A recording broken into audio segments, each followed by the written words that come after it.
Hi, Paul here with Kinetico Advanced Water Systems up in Richmond, Virginia. Wanted to talk about a common problem that we hear about with folks, and that's odor. We were talking about that rotten egg smell, and it's one of those things. Odor can be very, very tricky to identify because it can be coming from multiple different sources. If you have rotten egg smell and it is only coming out of the hot water side, then it is most likely a problem with your water heater. Unless you have a tankless. But almost all tank style water heaters that look something like this is basically a big container that has heating elements that heat up a whole bunch of water on the inside, and bigger holds more hot water. There is something on almost all of these tanks called an anode rod. And the anode rod is a sacrificial rod that basically can go down inside these tanks, and they're factory installed. You'll have to check with your specific water heater because some, like the Rheem Marathon, that's a fiberglass water heater, does not have an anode rod, and it's actually a great alternative to folks that have that constant rotten egg smell, but they just can't seem to live without an anode rod. There are some water heaters that actually have not just one but two anode rods, and some of them may even be in the side, mounted through the side of the water heater. So you'll have to go to your particular model download the instructions and the specs and find out how many you've got, because if you pull one out and there's still one in there, you're gonna still have the problem.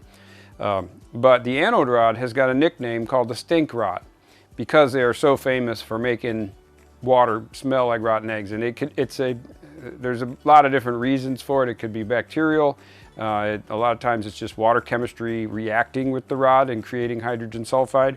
Funny thing about this is, funny not funny, is that you have to go out and literally spend about $500 on an impact gun that can remove most of these water heaters, because they put them in with a thread sealant that for some reason takes a ridiculous amount of torque, and you have to have a little bit of an extension and a 1 1/16 inch impact socket.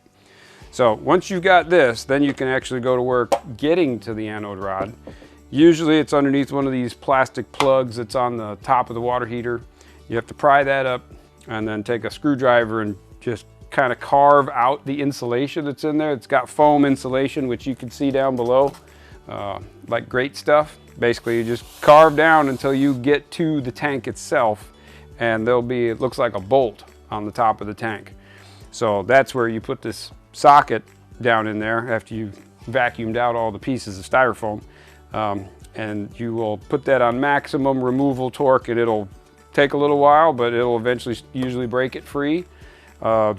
It's a very, very tough process, and another funny fact about it, we actually printed the Rheem instructions on one of their water heaters. This is common with all of them, so I'm not just picking on Rheem. But under the anode rod on page 17 in this one, it says that the water sometimes contains high sulfate and or mineral content together with cathodic protection can produce a hydrogen sulfide or rotten egg odor in the heated water. This water heater is equipped with an anode rod designed to prolong the life of the glass-lined tank. The anode rod should be removed from the water heater's tank annually for inspection and replaced when more than 6 inches of core wire is exposed at either end of the rod. So that's right off of the website. The anode rod is anywhere from yay big to almost the height of the water heater, and basically it looks like a bolt, and out of the middle of the bolt has this wire, and the wire has a bunch of magnesium and aluminum basically smashed onto it, so that when you unscrew it, it comes right out of the hole. If you have let this go too long, the buildup and the deterioration can actually cause some of that stuff to be so big that it won't fit out of the hole.